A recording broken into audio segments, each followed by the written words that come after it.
The number one thing that started, outside of we all know each other in the industry, was me reaching out to you guys because Counts Customs had a dilemma that we had a need that wasn't being filled by what was out there. And all of this started with weld-through primer. We do, you're removing panels, rockers, quarter panels, whatever, any kind of patch panel work, just like that right there. When you pull the panel out and you weld another one in, you still have to have a coating on that. Right. And I had noticed that what was available was failing or starting to fail before we even got to the paint process. Thankfully, we would catch it, but that was one of the things that was most important to me that caused me to reach out to you guys. Hey, do you have a weld-through primer that is a 2K and does exactly what the OEM expects it to do, not what the OEM thinks it looks like? Mm-hmm. And that's what started all of this, was weld-through primer. And really, really happy with the weld-through primer. My fab guys here absolutely love it. True story, with the red. I didn't realize that what was weld-through primer, what I was sent was weld-through primer, and one was a top coat. And we were using the top coat because it was red and it stood out. It was easy to see where the weld-through primer was for everybody. And it was actually the top coat, not the weld-through primer. Right. But you guys told me that it's okay, Ryan, you didn't really mess up that bad. So what's that all about? So it's funny how you come across that, because typically, first of all, typically an epoxy has never been a weld-through primer, because when you go to weld it, it splatters. It don't have the penetration because it's an epoxy. So with ours, yes, you can absolutely 100% weld through it, but at the same time, it's still treating that bare metal below it. It's still penetrating that metal to give you that corrosion protection, but you get little to no burn back, as you can see.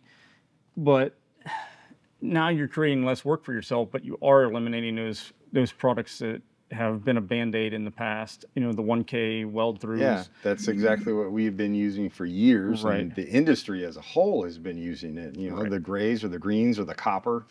And I notice how they fail. They're not chemical resistant in any way, shape, or form. And they're 1K. They're just one part. There's no catalyst that keeps it there, and there's really not much of a corrosion resistance there either, because there's been scraps of metal around here that have a little bit of weld through on it from another brand, and over time it starts rusting. Correct. I mean, that throws up the red flag right there. Right. And we're like, well, that's not working the way it says it's supposed to. I really like using the 2K epoxy weld through primer. And my fabricators love it as well, because it's actually a really clean weld. Yeah, like I said, it's kind of interesting that you used I fumbled into that one on accident. The top coat, the red top coat, just because you can see what you're doing, what you're working with. So that answers a lot of questions, because whether you're using our standard epoxy sealers or our epoxy e-coats, or even now our epoxy top coats, they're a one-stop shop. So, you're eliminating many different products that all shops have. Yeah. Your 1K etch primer, which when I hear people use etch primer, gives me shimmers. Yeah, shivers. it makes me want to just my head wants to explode, because what a lot of people don't realize, that, I'm spraying, 1K etch primer, then I'm epoxy primering over top of it, or I'm seam sealing over top of it. In all reality, the acid in that etch primer leaches all the way into everything. Your epoxy or your seam sealer, and it causes delamination. Yep. Because the acid in that product, and people don't understand that, but it's always been beating people's heads old school. This is what you use. Acid etch, acid etch. And it's like, stop with that. Yep. So now you're eliminating etch primer, you're eliminating the 1K weld through primer, because now you have a true epoxy that's treating that metal, and it has little to no burn back. So you're eliminating steps, you're eliminating product. Now you're eliminating 1K primer because you got it all in one can. Right. So now you're doing everything that you got to do that you've been using 2, 3, 4, 5 different products with one. that's not putting a Band-Aid on it. It's allowing you to do the job correctly and have the results that you want in the long run. Right. It's a true corrosion resistance, that's the premise. That's the only reason why we have it, is to keep that metal from rusting to begin with. After we've welded it, we've heated it up. It's going to promote rusting there in itself. And, once the panel is on there, you don't know what it's going to do later on. It's being covered up. Right. It's behind a rocker panel, or it's Right. behind a quarter panel. Yep. 2K, and there are shops we've done it. We used our 2K epoxy, but we also know that the burn back on that, still, we've got little pockets, dime-sized pockets around every weld that isn't protected. I was really impressed with this, that, like you said, the burn back on that it almost looks like the welds are glued on there. Right. It's crazy. Well, another thing that we're here to do as well, just like I'm glad you said that, because, if you got a little spot here and you're going to, in the past, you're going to mix up a little bit of epoxy. So now you've got mix time, you've got gun time, you've got cleanup time. Dry time. And how much of that did you mix up too much so you're throwing it out? Oh, at least half of it. So calculate that, by the end of the month, how many times you're mixing stuff and wasting time and cleanup time, but how much of that you threw away.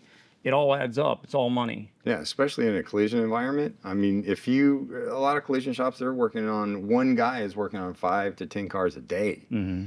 That's I could blow through a gallon of sealer just doing that alone. Right. So to have that sitting on their cart, it's a 2K. It is a true anti-corrosive. We tried that on those A-arms. If that's what's in that can and that's what I'm welding, I stamp my approval on that, because that's impressive as hell. So the one thing too, you got to keep in mind that we haven't mentioned is this has an unlimited pot life. So now you're spraying it, you turn it over, blow the nozzle out, set it on the shelf. Now you can come back a week later, a month later, 6 months later. Hopefully it don't take you that long to use it. Right. But the fact is you can do it. You use that can until it's done. You're using it over and over again. It's not good for the first 5 or 6 sprays. When it's done, it's done. So that's creating a value for you and your shop. That's brainless to me. So everybody should have their own can, because now they're not scrambling to try to find a can that it's only got a couple hours left on the pot life, or I got to mix up something, or I'm just going to settle and use a 1K product that is not doing the job. Right. So this is what we're here to do, to offer the correct tool in an aerosol can that is getting the job done from start to finish, period. So we've got E-coat. That caught my eye. I mean, that's pretty much making it brainless for a lot of the guys in the shop, to include myself. That caught my eye right out of the gate, E-coat. And I associated the label and everything. That's an E-coat color. I mean, that Correct. literally... That's OEM E-coat. And you've got all the E-coat colors that the OEMs used to using. Yep. Man.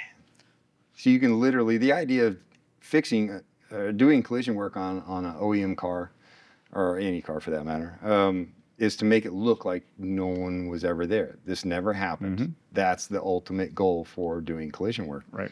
And the first tell is, well, all your weld-through primer is copper or gray or black or some other color.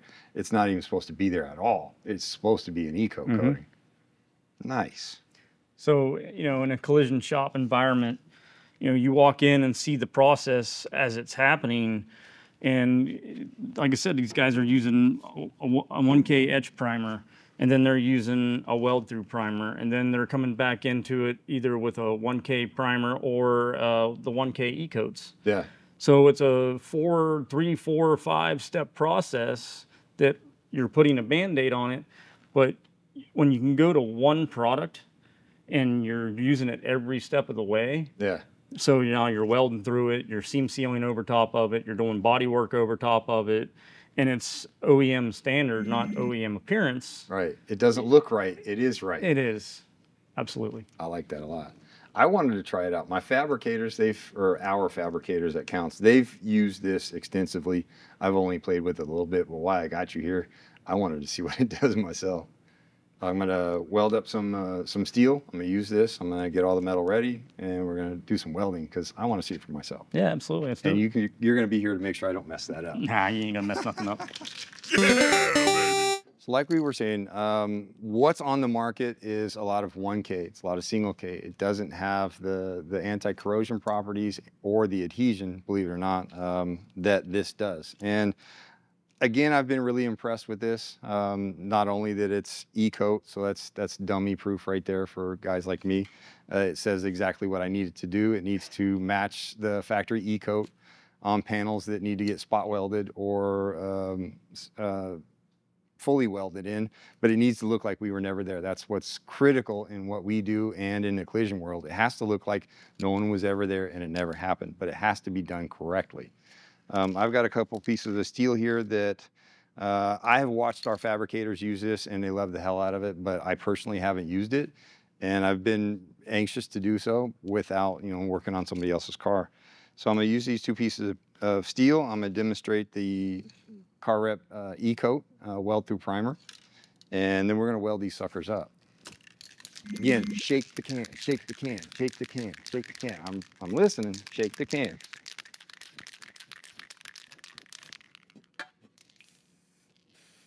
All right.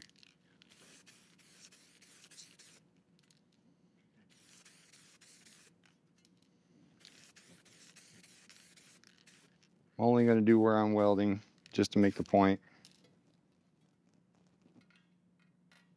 Now what this does, those of you that don't know weld through primer, is once a panel is welded on, let's say a rocker panel, that's now a cavity that there's little to no access to, but it's still exposed to moisture in the time that I'm handling it, in the time that it's, the lifetime of the car. And those come with an E-coat on them. And if they don't, you have to put a coating, usually an epoxy, on those to keep those from rusting. Then you have to prep your area for your welds. Well, that little bit of area that's no longer epoxy, that causes rust, and it's usually at the spot welds where it's factory welded together, which changes the integrity of the vehicle altogether, not only causing it to rust later on. So this is standard operating procedures when you're welding pieces of metal together. In this case, I'm just going to lap weld them. You have to have a coating on the backside of that. Otherwise, that bare steel is still bare steel and it absolutely will rust. So this is and should be standard operating procedures in any shop when you're replacing panels or doing a lot of fab work. You got to coat that panel. Otherwise, it will rust. It's not, it could rust or it might rust. It will rust. Of course it will rust. I'll let that dry and come back and I'm going to start welding on it, sucker. Yeah, so this is a typical scenario when it comes to weld through priming a panel before it gets welded. What happens typically if it's spot welded or even if it's butt welded or lap welded, you want to protect that steel that's behind the other plate. Obviously, when two plates are welded together like that, I'm not going to spray primer or get anything to seep in there or leach in there and protect that from the steel. So you put your weld through primer on there and that protects it. Now in this particular case, we're using a 2K epoxy. The benefit of that is, number one, it's epoxy, so that gives you the best corrosion resistance. Number two, it's a 2K, so it's strong, it holds up. Again, with the salt bath tests on it, exceeding 1,000 hours in a panel that you're never going to see again. I mean, that's impressive by anybody's standards. But that being the case, I'm going to weld these two pieces together and show what we call the burn back. And that's where an actual spot weld is laid in, it's burned into the steel, how far back this epoxy coating is going to burn. I'm not going to set any standards right now. I'm not going to hope one way or the other. I'm actually just going to see how this goes. I know what our fabricators do and I can see what they get. I'm curious to see if old Ryan can do the same thing. But it's a perfect example. Again, all the panels are protected from rust inside and out, exactly how they are from the factory. And it's exactly how it should be on any restoration, any custom. And we all see it in the industry. We see a lot of gorgeous fab work being done and absolutely zero protection on the backside of the panels. And it looks great until it's 10, 20 years down the road and it's all falling apart, rusted. So I'm just gonna MIG weld it. Actually, when it comes to me and TIG welding, I actually turn that sucker into a plasma cutter way faster than actually welding.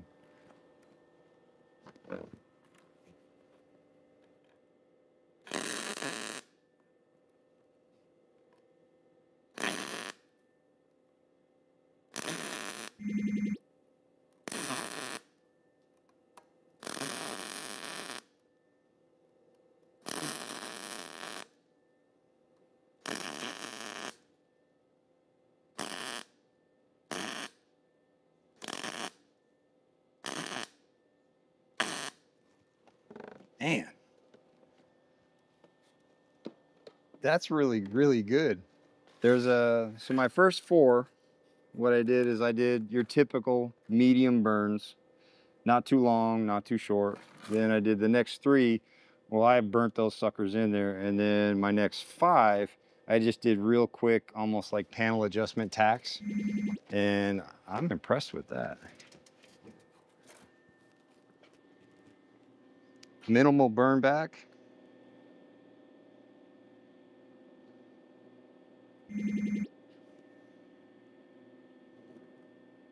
Ideal. That is what you're looking for. And the next round of epoxying or priming or coating, we'll coat all those, but everything in between these panels has got the corrosive coatings on there and will not rust. That's impressive, man. Let those cool off and I can get the residue off of there and we can see exactly what the burn back is. Okay, now that this is cooled off enough where I'm not burning my fingers, in close inspection, it's industry standard for us is about a thumbnail of burn back. And that's, man, that's identical. That's right where I want it to be. These first 4 welds, these are your typical welds for tacking in. These I really burnt in, so I got a little more of a burnout on those. And these I did short bursts just to test how the wire would arc. A lot of times with weld through primer, it kind of mucks up your welding a little bit. The wire just doesn't want to arc as clean as it usually does. But there it is, tacked in place. Burn through is very minimal. This will get another coat of epoxy when it's in the paint shop and we're doing our body work, as well as this. Again, I'm super impressed with this. The fact that it's a 2K, it's anti-corrosive, it's a real epoxy, and it's an aerosol can all in one. And again, I had no problems welding it. I'm really, really, really happy with that. And I am by no means a welder. Oh, that's impressive to me. Let's see what it looks like behind. For a guy that can't weld, that's welded pretty good there, Ryan. Yeah, that's even less on the backside. I mean, there's almost no burn back at all that I can see. And those of you that have used weld through primer, you know when you scratch it, you can scratch it right back off because it's not a 2K, it's not an epoxy, it's really not adhering, it's just there to make us feel warm and fuzzy but not actually do anything. That's on there. Like that's an epoxy primer on there. Cool. So with that being said, I think I've beat up your products enough, man. I love the hell out of this stuff. I really appreciate you guys coming down here and showing me this stuff. Look at that, all the way back there. That is fully coated and protected.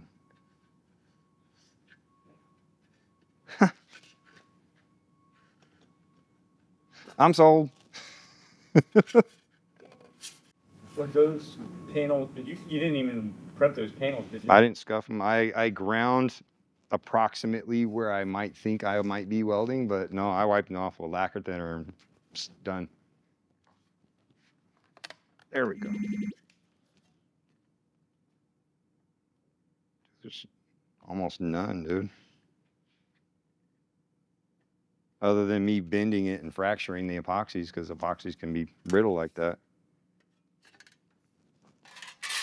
I'm happy with that. Make your shit look good!